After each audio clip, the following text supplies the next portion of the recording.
नमस्ते साथियों, आज हम अपनी क्लास में कक्षा 9 के गणित विषय की प्रश्नावली 7.4 का अध्ययन करने वाले हैं। प्रश्नावली 7.4 का अध्ययन करने से पहले इसमें काम आने वाली महत्वपूर्ण परिमेयों की हमें जानकारी होनी जरूरी है। चूँकि इन महत्वपूर्ण परिमेयों का एक संलग्न क्लास जो अपनी इंट्रोडक्शन की क्लास है वो हमने इस प्रश्नावली को शुरू करने से पहले अपने चैनल पे एक क्लास लगाई थी। उस क्लास को अगर आपने नहीं देखा है तो डिस्क्रिप्शन में उसकी लिंक है, वहाँ से आप क्लिक करके देख सकते हो।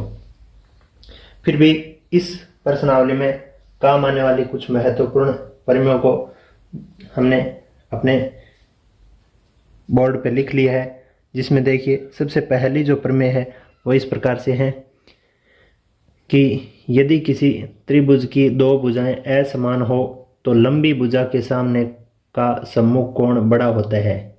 यानी कोई त्रिभुज होता है और उसमें दो अलग अलग माप की भुजाएं होती है, तो जो भुजा लंबी होगी उसके सामने का कोण जो सम्मुख कोण होगा वो बड़ा होगा। यानी भुजा और कोण में जो संबंध है वो एक अनुपातिक संबंध होता है। जितना कोण बड़ा होता है उतनी ही भुजा बड़ी होती है, उसकी सम्मुख भुजा बड़ी होती है।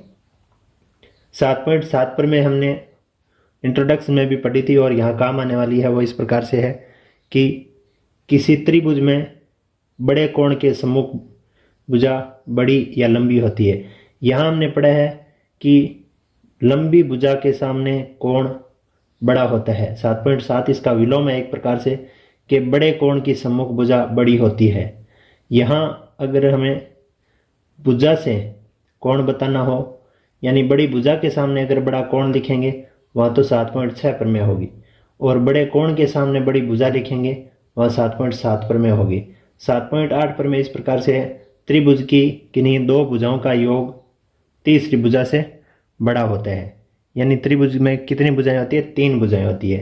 तो इनमें से अगर किसी भी दो भुजाओं का अगर हम जोड़ते हैं तो उसका जो जोड़ आता है वो जो 3 नंबर की जो शेष भुजा बचती है उस भुजा से वो जोड़ बड़ा होता है, तीसरी भुजा से बड़ा होता है। ये बातें हमें इस प्रश्नावली में विशेष तौर पर ध्यान रखनी है। विशेष बातों का ये जो चार्ट है वो हम एक प्रकार से इसको सेव रख लेते हैं, जहाँ आवश्यकता होगी वहाँ इसका प्रदर्शन करेंगे और इसके माध्यम से समझते हुए प्रश्नों को हम हल करने का प्रयास करते हैं। देखिए सबसे पहले दिया गया है, पहला प्रश्न इस प्रकार से दिया गया है कि दर्शाइए कि समकोण त्रिभुज में कर्ण सबसे लंबी भुजा होती है। समकोण त्रिभुज में कर्ण सबसे लंबी भुजा होती है। तो हमें इसे सॉल्व करने के लिए एक त्रिभुज लेना होगा। तो यहाँ हमें इस प्रकार से दिया है कि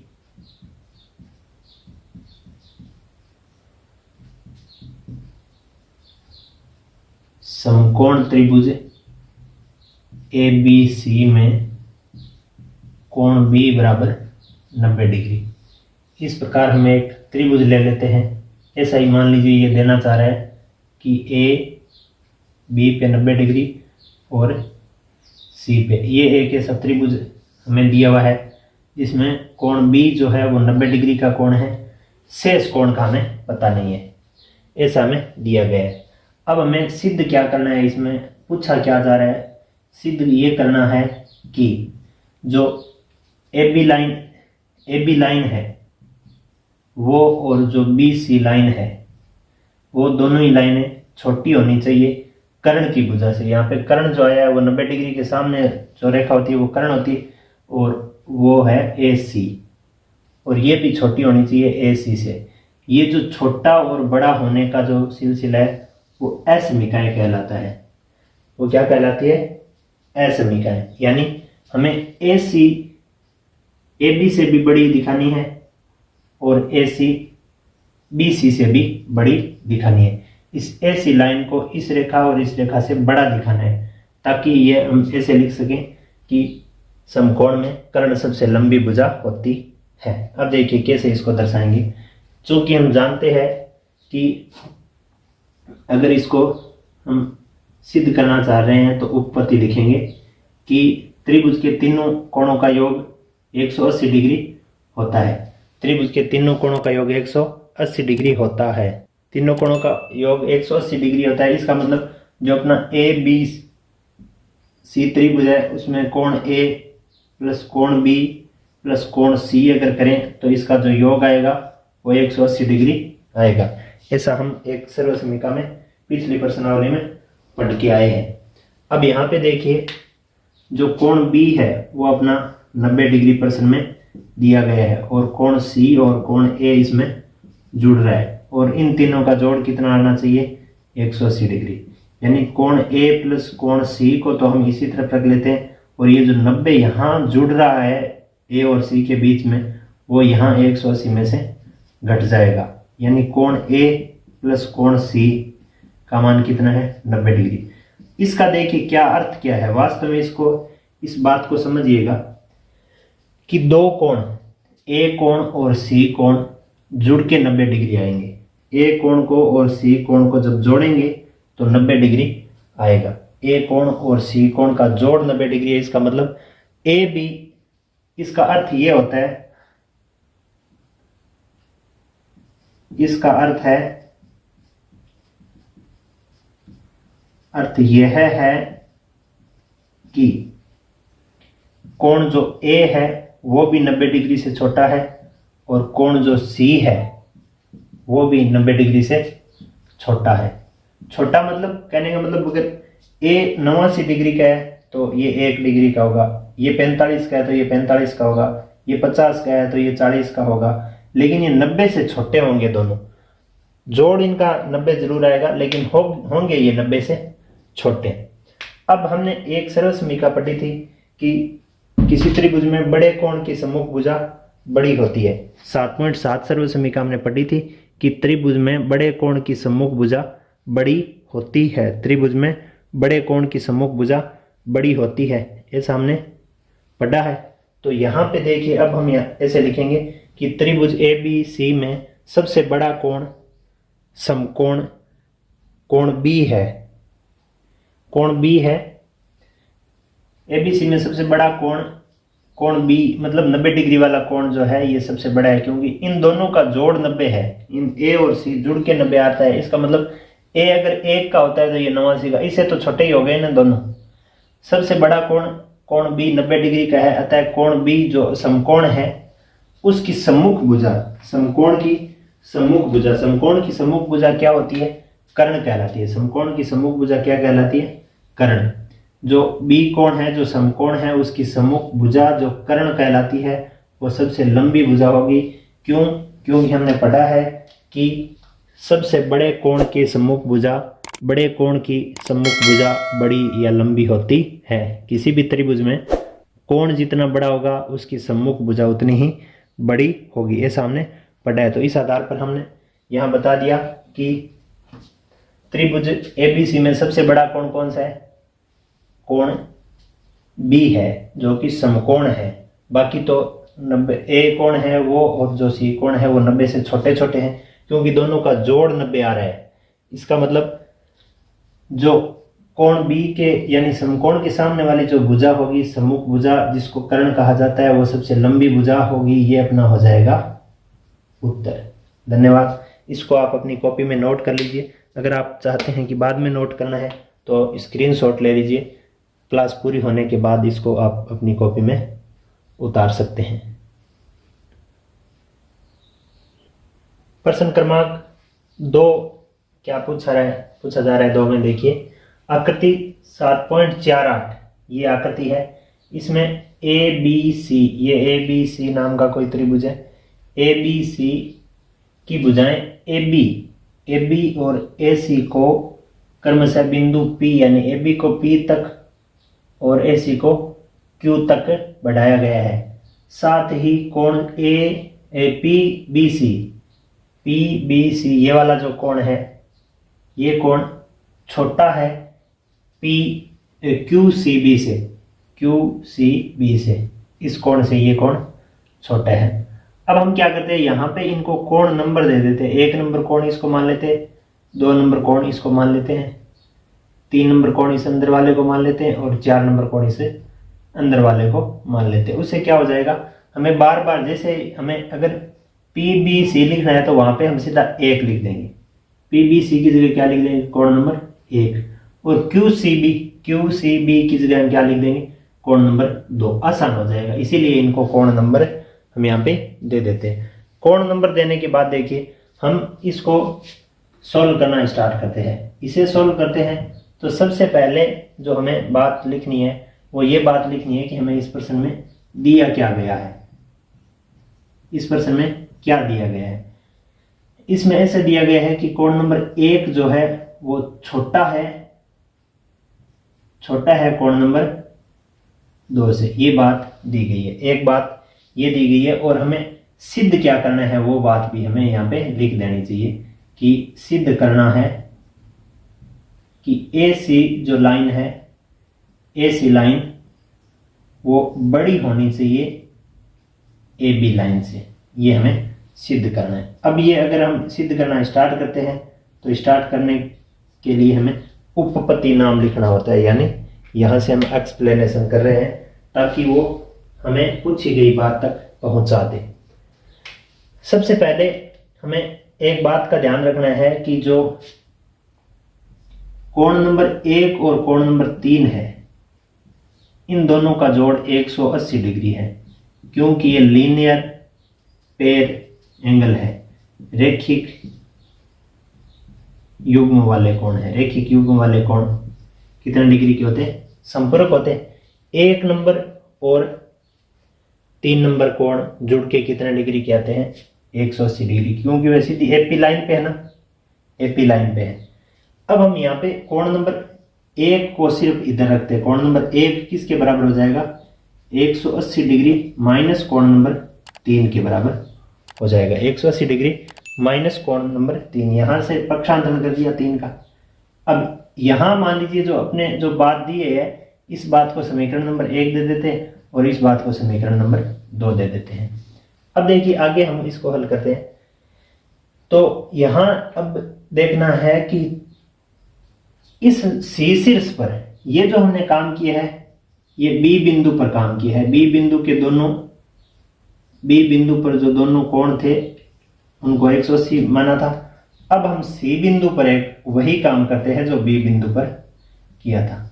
क्या है कि कोण नंबर 2 और कोण नंबर 4 दोनों का जोड़ कितना है, 180 डिग्री है, क्योंकि ये रेखिक युग्म कोण है ना, रेखिक युग्म यानी एक ही रेखा पर बनने वाले जो आसन कोण होते हैं उनका जोड़ 180 डिग्री होता है। ऐसा हमने पीछे की प्रश्नावलियों में पढ़ा है।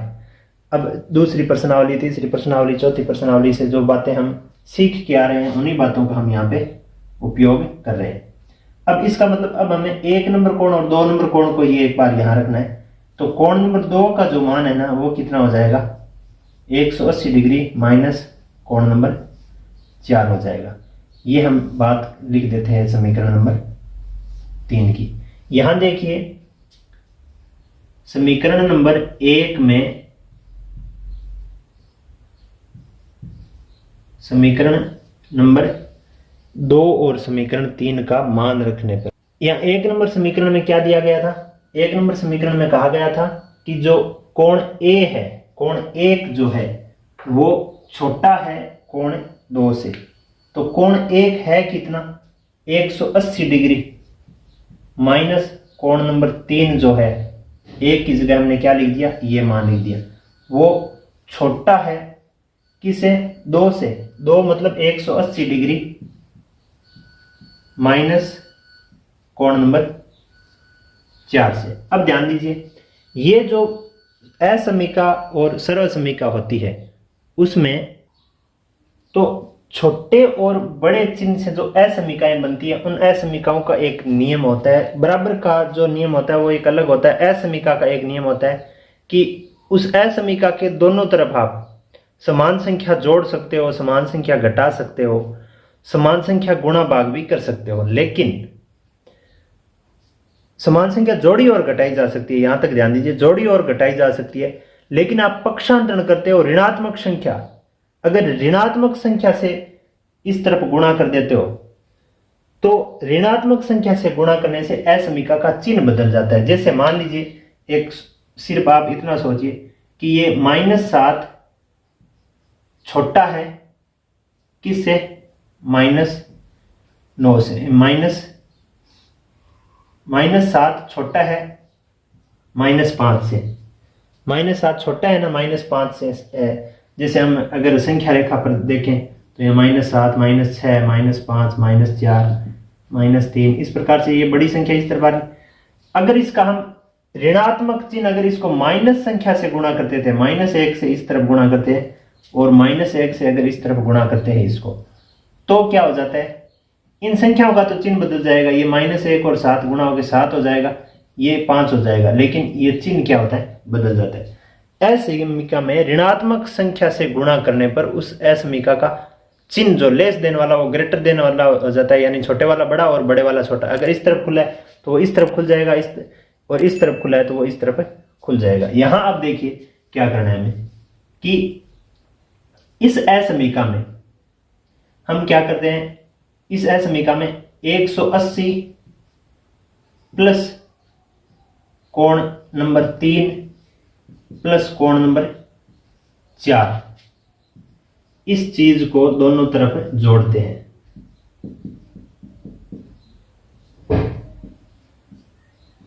दोनों तरफ जोड़ने पर किस चीज को, 180 नहीं, हाँ, कोण नंबर 3 प्लस कोण नंबर 4, कोण नंबर 3 प्लस कोण नंबर 4 -180 डिग्री। उससे क्या हो जाएगा, देखो और भी तरीके से कर सकते हैं, ऐसी बात नहीं है कि इसी तरीके से होगा। इससे क्या होगा, देखो असमीका के दोनों तरफ सेम संख्या जोड़ी जा सकती है। यहां असमीका में ऑलरेडी पहले से क्या पड़ा हुआ है, 180 माइनस कोण 3, 180 डिग्री माइनस कोण नंबर 3, इसमें हम क्या जोड़ रहे हैं, प्लस कोण नंबर 3 प्लस कोण नंबर 4 -180 डिग्री, ऐसे जोड़ रहे हैं। फिर ये असमीका का चिन्ह, इतना इतना हमने जोड़ा है। यहां क्या है, 180 डिग्री माइनस कोण नंबर 4, इसमें हम जोड़ क्या रहे हैं, प्लस कोण नंबर 3 प्लस कोण नंबर 4 -180 डिग्री, इतना इतना हम यहाँ पे जोड़ देते हैं। जोड़ने से होगा क्या, देखिए जो चीजें हमने जोड़ी है वो इसी हिसाब से जोड़ी है ताकि वो हमें एक ऋणात्मक चिन्ह हटाने के बाद एक सीधा सा मान देते हैं। जैसे देखिए ये 180 घट रहा है, 180 जोड़ने वाला 180 से घट रहा है। कोण नंबर 3 कोण नंबर 4 माइनस प्लस का, कोण नंबर 4 कोण नंबर 4 माइनस प्लस का। इसका मतलब बचा क्या, जो कोण नंबर 4 है वो इस तरफ बचेगा और कोण नंबर 3 जो है वो इस तरफ बचेगा। कहने का मतलब ये हुआ कि कोण नंबर 4 छोटा है कोण नंबर 3 से, ये कोण छोटा है कोण नंबर इससे। अभी हमने एक सरल समीकरण पढ़ी थी कि त्रिभुज में बड़े कोणों की सम्मुख भुजाएं बड़ी होती है, किसी त्रिभुज में बड़े कोण की सम्मुख भुजा बड़ी होती है, ये सामने पढ़ा है। अतः कोण नंबर 4 की जो सम्मुख भुजा है, कोण नंबर 4 की सम्मुख भुजा कौन सी है, ए बी। ए बी क्या होगी, और ए सी की सम्मुख, कोण नंबर 3 की सम्मुख भुजा कौन सी है, ए सी। इसका मतलब हमने ये सिद्ध कर दिया कि ए सी बड़ी है ए बी से, यहां ए बी छोटी है ए सी से। बात तो यही है, ये सिद्ध हो गई, क्योंकि हम ए से कैसे लिख रहे हैं, बड़े कोण की सम्मुख भुजा बड़ी होती है। इस आधार पे हमने लिख दिया कि अगर कोण नंबर 4 छोटा है कोण नंबर 3 से, तो कोण नंबर 4 की सम्मुख भुजा कौन सी है, ए बी। कोण नंबर 4 की सम्मुख भुजा ए बी छोटी होगी कोण नंबर 3 के सम्मुख भुजा ए सी से। इसका मतलब हमने ये इसका उत्तर जो पूछ रहा था वो हमने यहां लिख दिया। ये बात अगर आपको समझ में आ गई तो आप अपनी नोट कॉपी में नोट कीजिए। क्वेश्चन नंबर 3 पूछा जा रहा है कि आकृति 7.49 में कोण बी है वो छोटा है कोण ए से, कोण बी लेस देन कोण ए, और कोण सी है वो इस डी से छोटा है। तो दर्शाइए कि एडी भुजा छोटी होनी चाहिए बीसी से। तो हमें इस प्रश्न को सॉल्व करते टाइम सबसे पहले वो बात लिखनी चाहिए जो हमें प्रश्न में दिया गया है। हमें प्रश्न में से दिया गया है कि कोण बी जो है वो छोटा है कोण ए से, एंड एक बात और दी गई है कि कोण सी है वो छोटा है कोण डी से। ये दो बात लिखी गई है। और हमें क्या सिद्ध करना है वो भी हमें यहाँ लिख देते हैं। सिद्ध क्या करना है? सिद्ध करना है कि जो एडी लाइन है, भुजा है, वो छोटी है बीसी से। एडी लाइन है वो छोटी है बीसी से। तो इसको सिद्ध करने के लिए सबसे पहले हम उपपत्ति नाम लिखे इसको सिद्ध करना शुरू करते हैं। उपपत्ति का तात्पर्य होता है कि यहाँ से डिस्क्रिप्शन शुरू है, यहाँ से आगे हम अब इस चीज के माध्यम से इस चीज को सिद्ध कर रहे हैं। सबसे पहले देखिए ए बी ओ त्रिभुज ले लेते हैं। त्रिभुज ए बी ओ में, त्रिभुज ए बी ओ में क्या दिया गया है? ए बी ओ में दिया गया है कि कोण बी लेस देन कोण ए, कोण बी छोटा है कोण ए से, ऐसे दिया गया है। अर्थात हम ऐसे लिख सकते हैं कि बड़े कोण की सम्मुख भुजा बड़ी तथा छोटे कोण की सम्मुख भुजा छोटी होती है। ऐसा हमने पढ़ा था कि बड़े कोण की सम्मुख भुजा बड़ी होती है और छोटे कोण की छोटी होती है। बड़े की बड़ी होगी तो छोटे की छोटी हो जाएगी।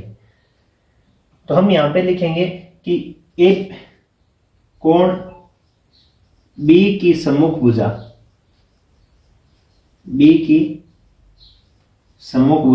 फिर हम ये लेस देन का चिन्ह लगाएंगे और कोण ए की सम्मुख भुजा, ऐसे हम लिखेंगे।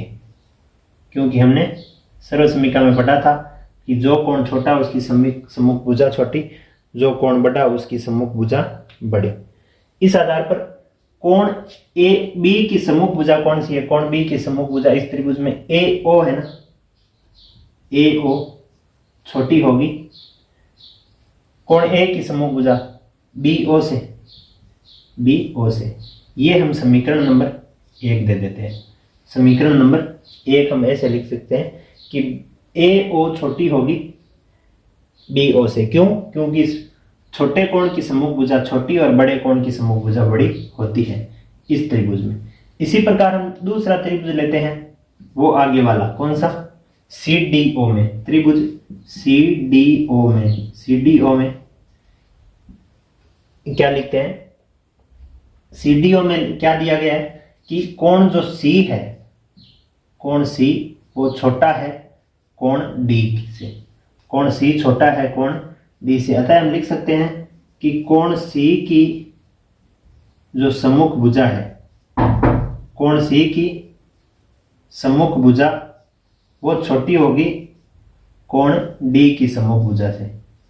कोण डी की सम्मुख भुजा से।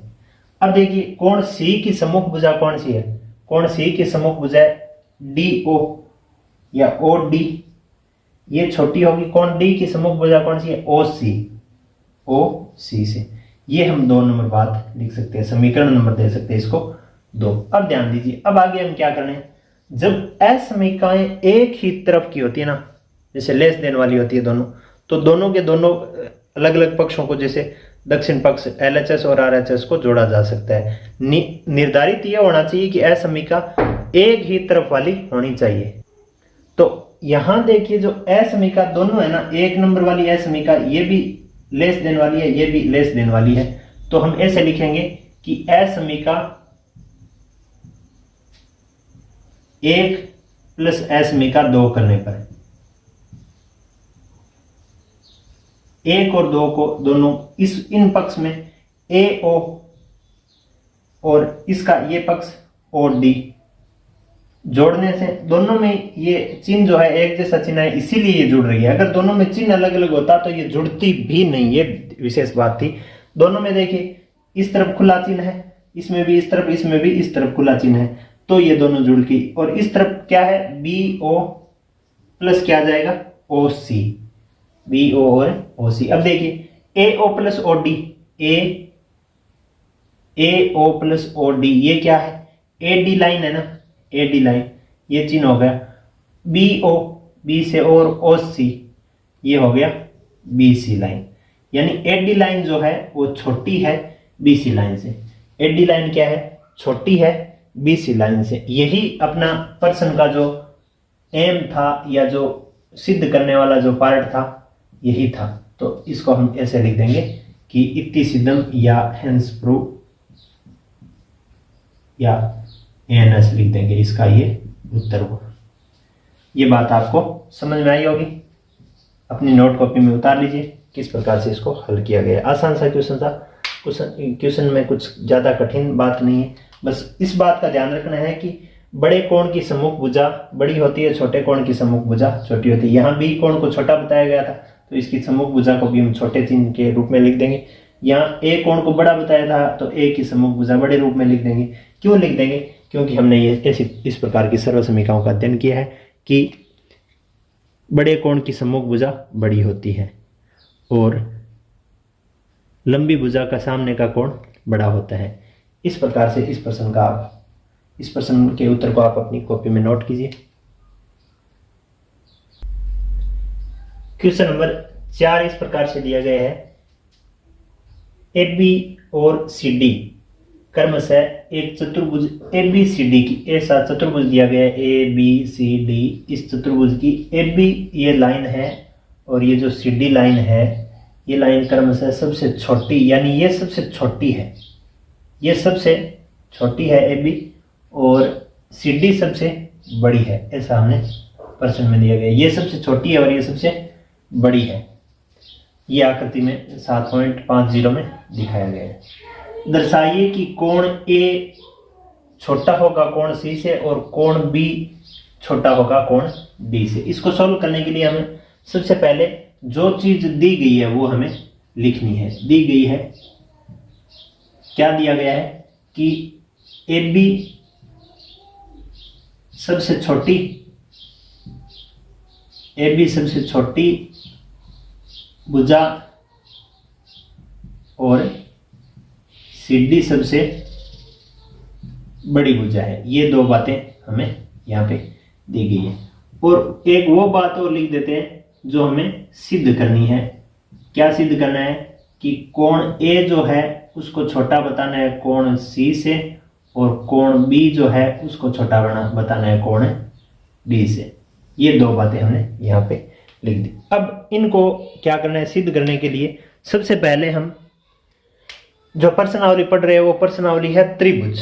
अभी तक हमने चतुर्भुजों से संबंधित कुछ जो बातें हैं वो अभी यहां तक की प्रश्नावली में की ही नहीं है, लेकिन यहाँ चतुर्भुज दे दिया।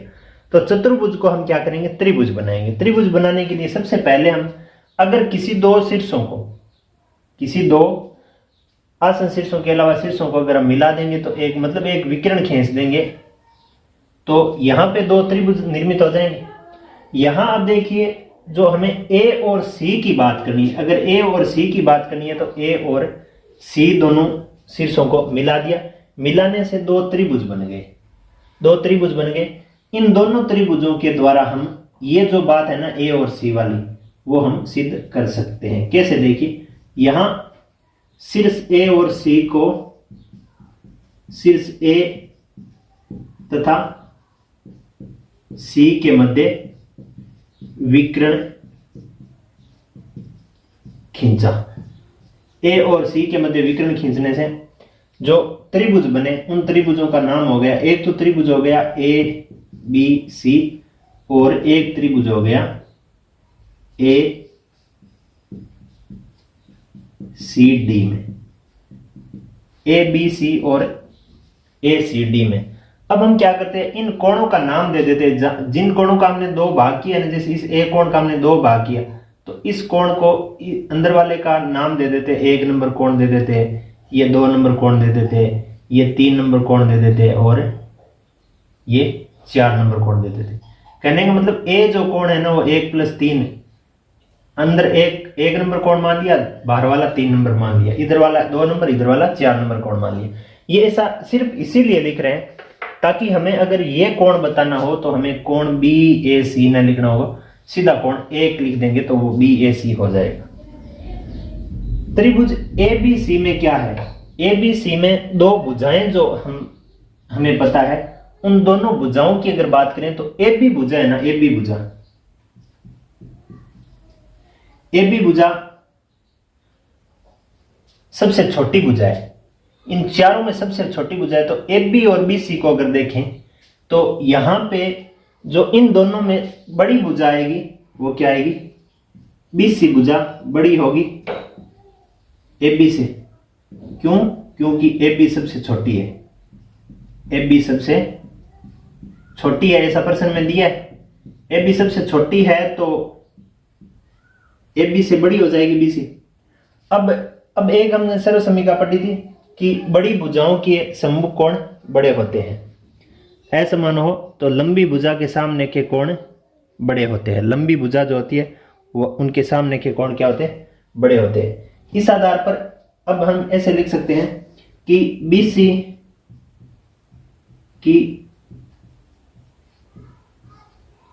BC का सम्मुख कोण, BC का सम्मुख कोण बड़ा होगा AB का सम्मुख कोण, क्योंकि जो भुजा बड़ी होती है उसका सम्मुख कोण बड़ा होता है। BC का सम्मुख कोण बड़ा होगा किससे, AB के सम्मुख कोण से, AB के सम्मुख कोण से। तो आगे देखिए क्या हो जाएगा, BC की सम्मुख भुजा कौन सी है, BC की सम्मुख कोण कौन सा है, कोण नंबर 1, कोण नंबर 1 बड़ा है कोण नंबर, AB का सम्मुख कोण कौन सा है, AB का है कोण नंबर 2 नंबर से बड़ा है। कोण नंबर 1 कोण नंबर 2 से बड़ा है। यहां तक ये बात आपको समझ में आई होगी। अब इसी प्रकार हम क्या करेंगे, ये ऊपर वाला जो त्रिभुज है ना, इसमें हम यही बात सिद्ध करेंगे। कैसे सिद्ध करेंगे, देखिए कि त्रिभुज जो अब हम ले रहे हैं वो ऊपर वाला त्रिभुज ले रहे हैं, कौन सा, ACD में। यहां हमने ABC में ले लिया, अब ACD में यहां हम दोनों को साथ में लिख रहे थे, यहां हम लिख देते हैं त्रिभुज ACD में। ये ABC में हमने बता दिया कि कोण नंबर 1 जो है वो कोण नंबर 2 से बड़ा है। ACD में क्या ये जो दोनों अपनी मूल भुजाएं थी, कौन सी चतुर्भुज की जो मूल भुजाएं थी CD और AD, उसमें से बड़ी कौन सी है, CD भुजा बड़ी है। CD बड़ी है किससे, अपनी AD से। CD भुजा बड़ी है AD से। क्यों बड़ी है, क्योंकि ऐसा प्रश्न में दिया गया है कि जो CD है ना वो सबसे बड़ी है, तो AD से भी तो बड़ी होगी, क्योंकि CD सबसे बड़ी दी है,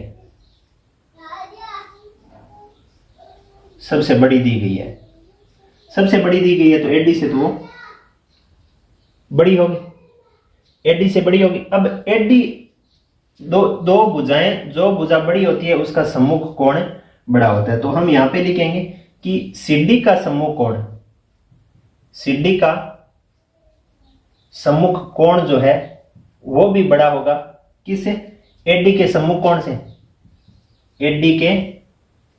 AD का सम्मुख कोण, AD का सम्मुख कोण। अब देखो CD का सम्मुख कोण कौन सा, देखो C और D का सम्मुख कोण है कोण नंबर 3, कोण नंबर 3 बड़ा होगा किससे, AD का सम्मुख कोण, AD का सम्मुख कोण कोण नंबर हमने 4 लिया है, ऐसे लिखा है। वैसे लिखने को तो हम ACD लिख सकते हैं, AD का सम्मुख कोण ACD या DCA लिख सकते हैं, लेकिन यहाँ पे नंबर दे दिया 4 ताकि वो लिखने में छोटा रहे और थोड़ा क्वेश्चन को करने में थोड़ी आसानी भी रहे और अच्छा भी लगे, कंफ्यूज नहीं होना पड़ेगा बार बार कि ACD ABD BAD। इस प्रकार से कोणों का हमने नाम दे दिया, एक संख्यात्मक नाम देने से ये आसान हो गए। अब देखिए कोण नंबर, यहां हमने इस त्रिभुज में ये बताया था कि कोण नंबर 1 कोण नंबर 2 से बड़ा है, और यहां हमने बताया है कि कोण नंबर 3 कोण नंबर 4 से बड़ा है। अतः असमीका 1 और 2 को अगर जोड़ते हैं, असमीका 1 प्लस असमीका 2 करते हैं, असमीकाएं कब जुड़ सकती है, जब वो एक ही प्रकृति की हो, या तो लेस देन वाली हो या ग्रेटर देन वाली हो। जैसे ये इस तरफ मुंह खुली वाली है तो ये भी 2 नंबर वाली भी इस तरफ बड़े को दर्शा रही है, तो कोण नंबर 1 प्लस कोण नंबर 3, इसका कोण नंबर 1, इसका कोण नंबर 3, इधर वाले के कोण नंबर 2 प्लस कोण नंबर 4 के बराबर हो जाएगा। यहां देखिए अब क्या है, कोण नंबर 1 और कोण नंबर 3 जो है ना वो वास्तव में क्या है, कोण A के ही 2 हिस्से किए गए थे। कोण A के ही 2 हिस्से किए गए थे। 1 और 3 जब जुड़ता है तो इस मूल चतुर्भुज का कोण नंबर 1 ही तो बनता है ना। ये देख लो 1 और 3 जुड़ता है तो यहां कोण A है ना वो ये सिद्ध हो जाता है कि कोण नंबर A जो है वो यहां देखो 2 और जुड़ते हैं तो क्या बनते हैं, कोण नंबर C बनता है ना, कोण C से बड़ा है। ये अपना पहली बात का उत्तर हो गया। पहली बात कौन सी, A बड़ा है C से, ये बात यहां पे सिद्ध हो गई। अब इसी प्रकार इस B और C के साथ इस प्रकार से हमें क्रिया करनी है कि B बड़ा हो जाए D से। यहां तक आप अपनी कॉपी में नोट कीजिए। अब इस क्रिया को करने के लिए अपना ये जो पहला उत्तर आया है वो ये उत्तर था। अब हम इसको और सिद्ध करेंगे, वो नेक्स्ट इस बोर्ड को यहां से हटा के करेंगे। आप अपनी कॉपी में इसको नोट कर लीजिए। B और अब की बार क्या करना है, B और D के मध्य विकर्ण खींचना है। क्यों, B और D के बीच में संबंध दर्शाना है तो B और D के मध्य विकर्ण खींच दिया और इस B को 2 भागों में बांट दिया। इधर वाले त्रिभुज में रहा उसको 1 कोण दे दिया और इधर वाले को 3 नंबर। इधर वाले में ये जो D का हिस्सा रहा उसको 2 नंबर और इसको 4 नंबर दे दिया। इन कोणों का नाम अगर देखना चाहें तो 3 नंबर कोण का क्या नाम है, D B C, ये कोण नंबर 3 है। अब देखिए इसमें हमें क्या करना है कि सबसे पहले ऊपर वाला त्रिभुज हम ले लेते हैं। ऊपर वाला त्रिभुज कौन सा है, त्रिभुज है ABD में। ABD त्रिभुज में क्या है, ABD त्रिभुज में सबसे 2 भुजाएं जो अपने मूल चतुर्भुज है ना ABCD त्रिभुज की चतुर्भुज की 2 भुजाएं कौन कौन सी आई है, एक तो AB आई है और एक AD आई है। यहां पे बड़ी कौन सी है, AD भुजा है ना वो किससे बड़ी है, AB से बड़ी है। क्यों, क्योंकि ऐसा प्रश्न में दिया गया है कि AB है ना वो AB सबसे छोटी भुजा दी गई है, AB सबसे छोटी है। तो अगर ये सबसे छोटी है तो ये स्वाभाविक तौर पर इससे तो बड़ी होगी। ये जो AD है वो इससे बड़ी हो जाएगी। अब देखिए हम पढ़ चुके हैं कि बड़ी भुजाओं के सम्मुख कोण बड़े होते हैं, यानी लंबी भुजा के सम्मुख कोण बड़ा होता है। तो यहां पे अब ऐसे लिखेंगे कि AD का सम्मुख कोण भी बड़ा ही होगा। यहां हम ऐसे लिखेंगे AD का जो सम्मुख कोण है वो बड़ा होगा, क्योंकि AD रेखा भुजा बड़ी है तो वो AD का सम्मुख कोण भी बड़ा होगा। किससे, AB के सम्मुख कोण से, AB के सम्मुख कोण से। क्यों, क्योंकि AB खुद उसे छोटा है तो ये सम्मुख कोण भी छोटा हो जाएगा। अब AD का सम्मुख कोण A और D, AD का सम्मुख कोण हमने क्या माना है, कोण नंबर 1 माना है। कोण नंबर 1 छोटा किससे होगा, कोण नंबर AB की सम्मुख कोण कौन सा है, कोण नंबर 2 है। कोण नंबर 1 जो है वो छोटा हो जाएगा कोण नंबर 2 से। कोण 1 कोण नंबर 2 से यहां पे हम छोटा बता दिए। अब हमें क्या करना है, नीचे वाला त्रिभुज लेना है। नीचे वाला त्रिभुज कौन सा है, BCD। अब हमने क्या किया, वहां पे भी कोणों का नाम 1 2 3 4 लिखा था। अगर हम यहां चाहें तो इन कोणों का नाम इस प्रकार से अलग लिख सकते हैं। जैसे इसको अगर 5 6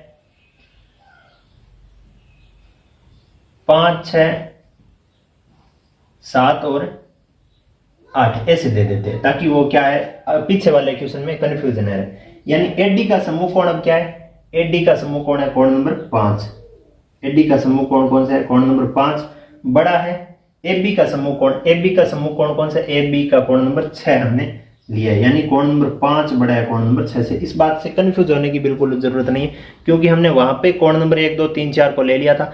इसी में अगर इन सेम क्वेश्चन में फिर 1 2 3 4 लें तो वो थोड़ा सा क्या है कंफ्यूज करने वाला हो सकता है। इसलिए हमने यहाँ पे जब A से C को मिलाया था तो कोण नंबर 1 2 3 4 लिया था, A से BD को मिला है तो कोण नंबर आगे के 5 6 7। 8 हम ले लेते हैं।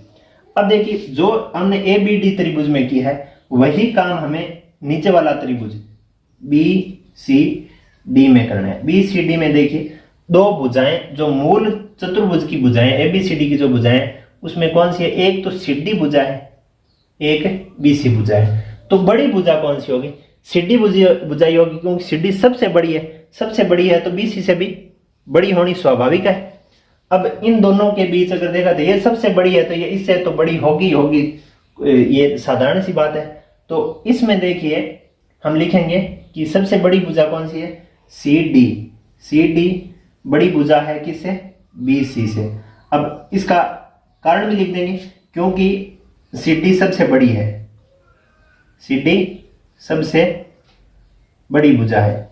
अब देखिए सी डी बड़ी है बी सी से, तो हमने एक प्रमेय पढ़ी है कि बड़ी भुजाओं के सम्मुख कोण बड़े होते हैं। तो हम ऐसे लिख देंगे, सी डी की जगह ऐसे लिख देंगे कि सी डी का जो सम्मुख कोण है, सी डी का सम्मुख कोण बड़ा होगा बी सी के सम्मुख कोण से, बी सी के सम्मुख कोण से। बी सी का सम्मुख है कोण। अब देखिए सी डी का सम्मुख कोण कौन सा है, सी से डी का सम्मुख कोण है कोण नंबर 7, वो बड़ा है किसे, कोण नंबर बी सी के कोण से। बी सी वाला कौन सा है, कोण नंबर 8।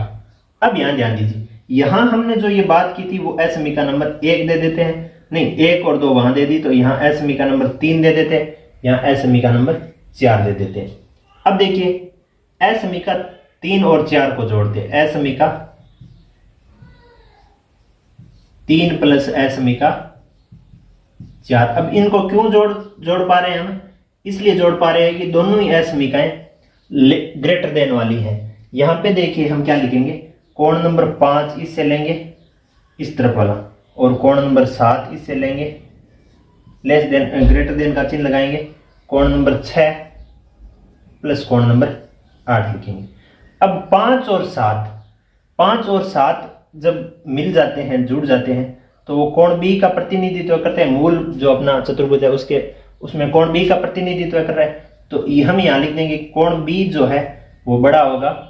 यहां देखो अगर ये 6 और 8 मिल जाते हैं तो ये कोण मूल चतुर्भुज के कोण डी का प्रतिनिधित्व कर रहे हैं, कोण डी से बड़े होंगे। ये अपना जो 2 नंबर बात पूछी थी उसका ये उत्तर है। ये यहां तक की जो बातें थी उसके माध्यम से हम इस प्रश्न के इस बी ग्रेटर देन डी को समझा पा रहे हैं।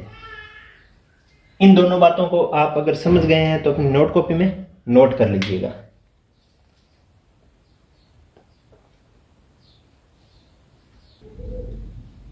क्वेश्चन नंबर 5 हमें दिया गया है कि आकृति 7.51 में पी आर, ये जो पी आर लाइन है वो बड़ी है पी क्यू से, इस पी क्यू से ये बड़ी है और ये इसे छोटी है, ऐसा हमें दिया गया।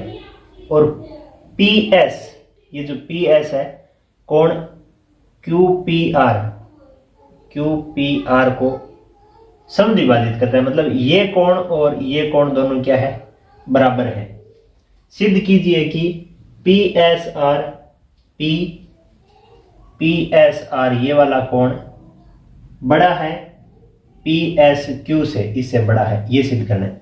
सबसे पहले इस प्रश्न को हल करने के लिए हमें इस त्रिभुज में जितने कोण आए हैं, इस आकृति में जितने कोण आए, उन कोणों का छोटा रूप बनाने के लिए इसको आंकिक नामकरण कर देते हैं। कैसे, जैसे मान लीजिए ये जो अपना कोण है ना पी क्यू एस, इसको हम कोण नंबर 1 दे देते हैं, इसको कोण नंबर हम 2 दे देते हैं, इसको कोण नंबर हम 3 दे देते हैं। ये 3 नंबर कोण क्या माना जाए, या तो क्यू पी एस बोल दो, चाहे एस पी क्यू बोल दो। इसको हम कोण नंबर 4 दे देंगे, इसको कोण नंबर हम 5 दे देंगे, इसको कोण नंबर हम 6 दे देंगे। इससे क्या हो जाएगा, लिखने में थोड़ी सी आसानी हो जाएगी, बार बार 3-3 अक्षर नहीं लिखने पड़ेंगे। कोण जैसे हमें अगर कोण ये कोण बताना है तो एस आर पी नहीं लिखना पड़ेगा, सीधा 4 नंबर लिखा, हम समझ जाएंगे कि कोण नंबर ये दिया गया है, कौन सा, एस आर पी कोण दिया गया। अब क्या करना है, देखिए सबसे पहले हम इसको अगर सॉल्व करना चाहते हैं तो वो बात लिख देते हैं जो दिया गया है। हमें क्या दिया गया है, इस प्रश्न में दो बातें दी गई है। एक तो दिया गया है कि जो पी आर भुजा है ना वो पी क्यू से बड़ी है, एंड एक बात दी गई है कि जो पी एस है ना वो इस कोण को, पी एस ये लाइन इस कोण को समद्विभाजित करता है। कौन से? इस कोण को। कौन से को? क्यू पी आर को। इसका मतलब हमने जो ये 3 और कोण 6 माना है ना, कोण 3 और कोण 6 वो क्या आपस में बराबर है, ऐसा दिया गया है। ये दोनों बातें तो दी गई है क्योंकि पी एस इसको समद्विभाजित करते हैं, तो हमारे द्वारा कोण नंबर 3 और जो 6 माना गया है वो दोनों बराबर दिए गए। अब क्या लिखना है? अब हम वो लिख देते हैं जो हमें सिद्ध करना है। हमें सिद्ध क्या करना है? सिद्ध करना है कि जो कोण पी एस आर है वो बड़ा होना चाहिए कोण पी एस क्यू से। अर्थात हमारी भाषा में क्या होना चाहिए? P S R, P S R मतलब कोण नंबर 5 जो है वो, इसी बात को, कोण नंबर 5 जो है वो बड़ा होना चाहिए पी एस क्यू से, मतलब कोण नंबर 2 से। ये हमें इस रूप में इस प्रश्न को समझना है।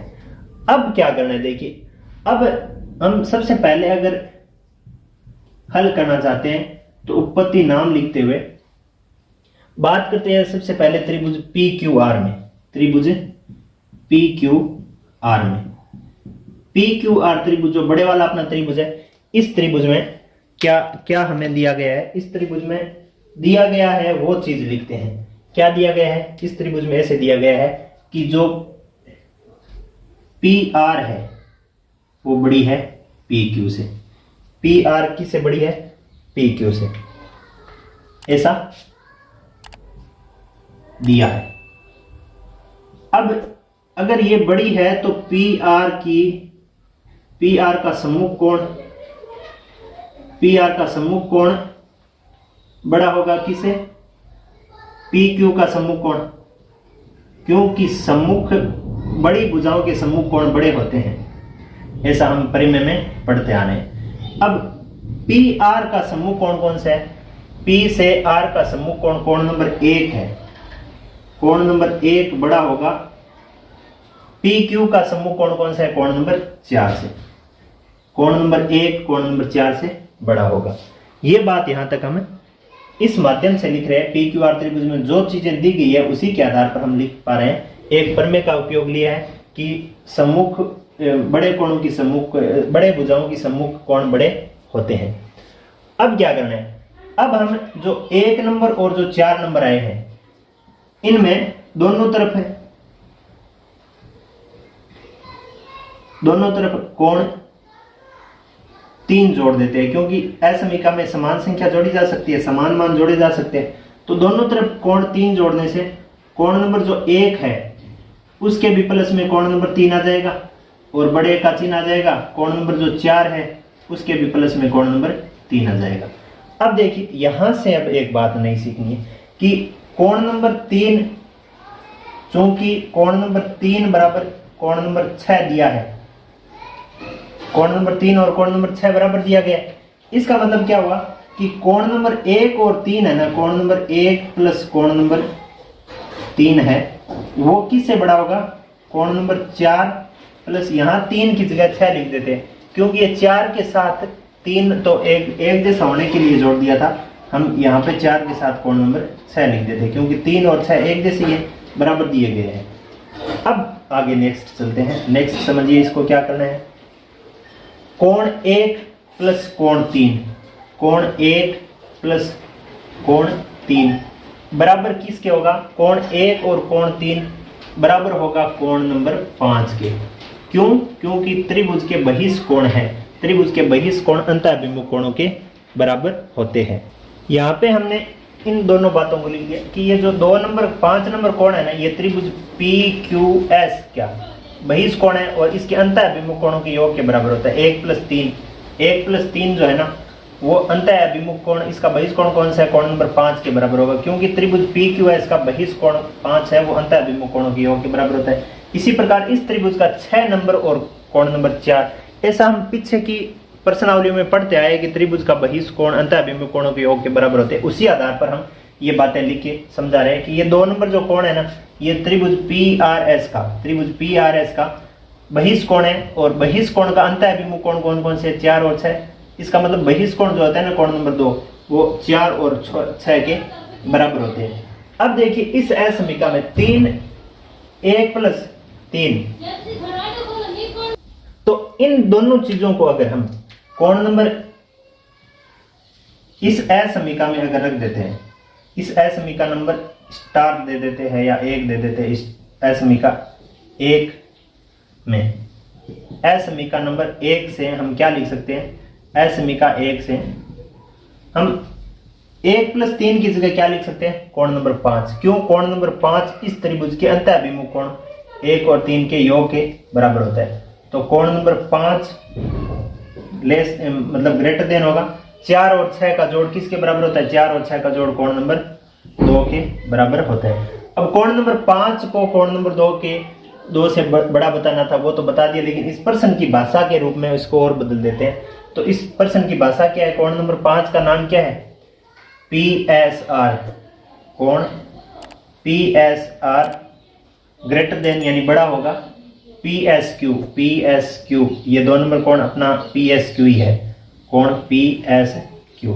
ये अपना हो गया इस प्रश्न का उत्तर। उम्मीद करते हैं ये बात आपको समझ में आ गई होगी। समझ में आई है तो इस प्रश्न को आप अपनी नोट कॉपी में उतार लीजिए। अगर कम समझ में आई है तो इसको एक बार दोबारा से नोट देखिए, क्लास को पीछे लेके देखिए। क्वेश्चन नंबर 6 देखिए किस प्रकार से दिया गया है। दर्शाइए कि एक रेखा पर एक दिए हुए बिंदु से जो उस रेखा पर स्थित नहीं है, यानी कोई रेखा है उस पर एक बिंदु जो उस रेखा पर नहीं है, उससे जितने रेखाखंड खींचे जा सकते हैं उसमें लंब रेखाखंड सबसे छोटा होता है।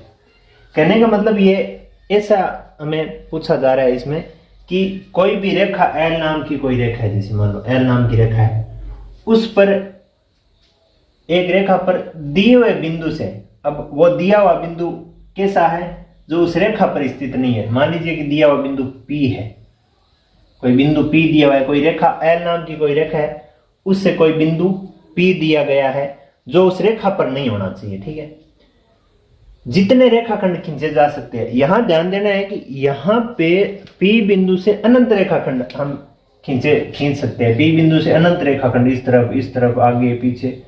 लेकिन अगर इस रेखा से होते हुए अगर रेखाखंड खींचे ना, तो ऐसे खींच सकते हैं, ऐसे खींच सकते हैं, ऐसे खींच सकते हैं, ऐसे अनंत रेखाखंड हम खींच सकते हैं। अनंत रेखाखंड इस प्रकार से हम खींच सकते हैं। यहां पे क्या पूछा गया है कि जितने रेखाखंड खींच सकते हैं, जैसे यहाँ P से इस रेखा पर रेखा को प्रतिच्छेदित करने वाले अनंत रेखाखंड हम खींच सकते हैं, उसमें जो लंब रेखाखंड होता है वो सबसे छोटा होता है। लंब रेखाखंड होता है वो सबसे छोटा होता है। इसके लिए इस प्रश्न को सोल्व करने के लिए हमें सबसे पहले एक चित्र निर्मित करना होगा, यानी एक रचना जो इस चित्र में इस प्रश्न में बातें की गई है उस हिसाब से एक डायग्राम हमें बनाना होगा।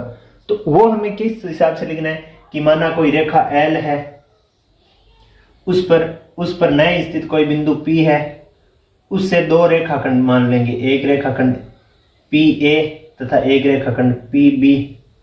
इस प्रकार से जा रहे हैं कि जो PA है उसको तो हम लंब रेखाखंड मान लेंगे, इस L रेखा पर लंब रेखाखंड, तथा PB अन्य कोई रेखाखंड मान लेंगे। तो इस प्रकार जो हमें सिद्ध करना है वो क्या सिद्ध करना है कि जो PA लाइन है ना वो PB लाइन से छोटी सिद्ध करनी होगी। तो इस प्रकार हम बता देंगे, रचना ऐसे करेंगे कि माना कोई रेखा L नाम की कोई रेखा है, उस पर नए स्थित बिंदु P, उस पर नए स्थित कोई बिंदु P है, उसे 2 रेखाखंड 2 ले लेंगे, दोनों में से एक छोटा सिद्ध कर देंगे। सबसे जो छोटा होगा वो लंब रेखाखंड होगा, वो सबसे छोटा सिद्ध कर देंगे। ऐसा इसमें पूछा है कि लंब रेखाखंड सबसे छोटा होता है, वो हम सिद्ध करने की प्रक्रिया शुरू करके सिद्ध कर देंगे।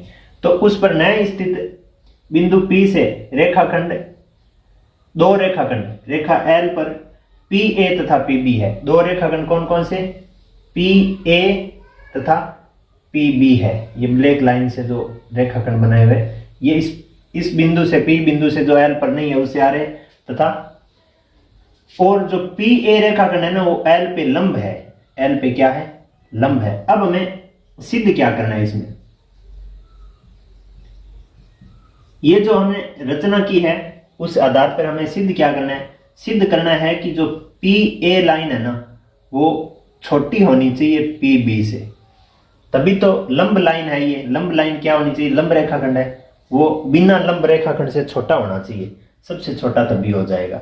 आई बात समझ में? तो इसको अब हम क्या करेंगे, इसको सिद्ध करने के लिए हम त्रिभुज ले लेंगे, कौन सा, पी ए बी त्रिभुज। अब उत्पत्ति हम यहां लिख रहे हैं, उत्पत्ति में त्रिभुज पी ए बी में, त्रिभुज पी ए बी में देखिए क्या होता है, त्रिभुज के तीनों कोणों का योग हम यहां पे लिखेंगे। त्रिभुज के तीनों कोणों का योग, तीन कोण कौन से हैं, कोण ए प्लस कोण बी प्लस कोण पी बराबर 180 डिग्री है। तीनों कोणों का योग कितना है, 180 डिग्री। यहां जो अगर पी ए इस एल रेखा पर लंब है तो यहां ए कोण जो है ना वो 90 डिग्री का होगा अवश्य रूप में, ठीक है। ये क्या लिख देंगे हम, त्रिभुज के अंतः कोण, त्रिभुज के अंतः कोण जो होते हैं वो अंतः कोणों का योग 180 डिग्री होता है या दो समकोण के बराबर होता है।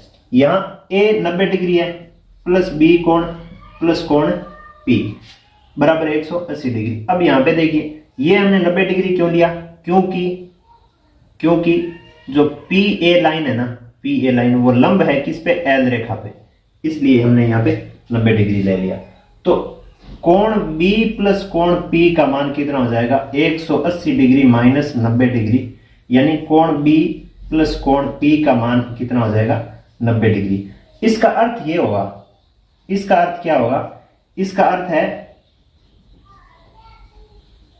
कि जो कोण B है ना, कोण B और कोण P ये दोनों ही 90 डिग्री से कम होंगे। कोण पी बी भी 90 डिग्री से कम होगा, लेस देन 90 डिग्री होगा, एंड कोण पी भी 90 डिग्री से कम होगा। क्यों, दोनों जुड़ के 90 डिग्री आ रहे हैं।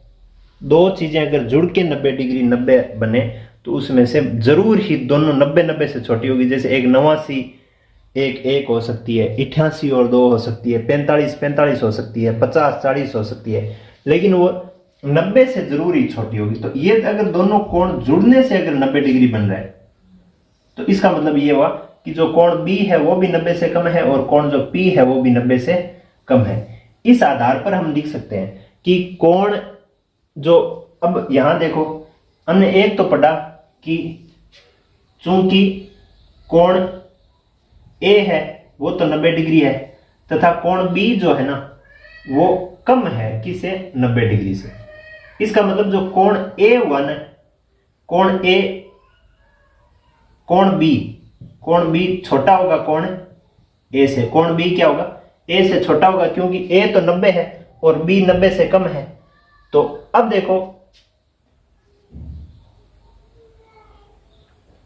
बड़े कोण की सम्मुख भुजा बड़ी होती है और छोटे कोण की सम्मुख भुजा छोटी होती है। तो इस B कोण की सम्मुख भुजा, कोण B की सम्मुख भुजा जो होगी वो और छोटी होगी कोण A की सम्मुख भुजा। जैसे कोण होते हैं वैसे ही उनकी सम्मुख भुजा होती है। अगर कोण बड़ा इस तरफ होता है तो उसकी सम्मुख भुजा बड़ी होती है, कोण छोटा होता है तो उसकी सम्मुख भुजा छोटी होती है। अब कोण B की सम्मुख भुजा कौन सी है, देखिए कोण B ये है, कोण B की सम्मुख भुजा PA है, कोण B की सम्मुख भुजा क्या है, PA है। ये छोटी होगी किसे, कोण A की सम्मुख भुजा से। ये A की सम्मुख भुजा कौन सी है, PB, यानी PA छोटा है PB से। इसका मतलब ये हुआ कि जो लंब रेखाखंड है वो छोटा हुआ अन्य रेखाखंड से। ये PA क्या था, लंब रेखाखंड था, PA क्या था, लंब रेखाखंड था। तो हम यहां ऐसे लिख सकते हैं कि ये हम कह सकते हैं कि लंब रेखाखंड अन्य रेखाखंडों से छोटा है। तो इसको हम बता सकते हैं क्योंकि ये जो PA रेखाखंड आया ना वो लंब रेखाखंड था वो और PB से छोटा हो गया। अगर हम PB के अलावा यहाँ ये PC भी ले लेते ना, कोई अन्य और कोई सा भी ले लेते तो वो इस आधार पे अगर हम सिद्ध करते ना तो वो पी ए हमेशा छोटा ही रहता। जैसे ए लेके चेक, बी लेके चेक या उसी प्रकार सी डी कौन सा भी रेखाखंड लेंगे तो ये पी ए हमेशा छोटा ही होगा, क्योंकि ए पे बनने वाला कोण 90 डिग्री है और ए पे 90 डिग्री कोण बन रहा है और अन्य पे 90 डिग्री से छोटा बन रहा है। इसका मतलब 90 डिग्री के सामने कोण बड़ा है तो उसके सामने की जो भुजा होगी ना वो बड़ी होगी। इसका मतलब जो ये बनाने के लिए जो काम आ रही है वो भुजा छोटी होगी, यानी लंब रेखाखंड जो है वो छोटा होगा। इस प्रकार से इस प्रश्नावली के सभी सवालों को हमने अपने इस क्लास में पूरा किया है। आगे जो अपनी 7.5 प्रश्नावली है वो ऐच्छिक है, इसको हम इसी श्रृंखला में सीधे तौर पे हम नहीं पढ़ेंगे। एक बार जो आगे की प्रश्नावलियां हैं 8वीं 9वीं 10वीं इसकी तरफ बढ़ेंगे। बाद में जिस एक्सरसाइज में ऐच्छिक प्रश्नावलियां आई है उनका हम एक साथ अध्ययन करेंगे। जैसे पीछे अभी तक ऐच्छिक प्रश्नावली कोई नहीं आई है, ये 7.5 जो है वो ऐच्छिक है। तो ऐच्छिक प्रश्नावलियों को ये इस किताब की सारी प्रश्नावलियां पूरी होने के बाद हम ऐच्छिक का अलग से एक सीरीज के माध्यम से पढ़ने का प्रयास करेंगे। आपने क्लास को पूरा देखा, इसके लिए आपका बहुत बहुत धन्यवाद। अगर आपको क्लास पसंद आ रही है, पढ़ना अच्छा लग रहा है, पढ़ाई का जो तरीका है आपको ठीक लग रहा है तो क्लास को लाइक कर दीजिए, चैनल को सब्सक्राइब कर दीजिए। अन्य आपके भाई बंधु के काम की अगर क्लास आपको ये नज़र आ रही है तो वहाँ तक आप इसको शेयर कर सकते हैं। बहुत बहुत धन्यवाद। इसको आप अपनी कॉपी में नोट करके रखिए, भविष्य में ये आपके रिवाइजन के अध्ययन हेतु काम आएगी। Thank you.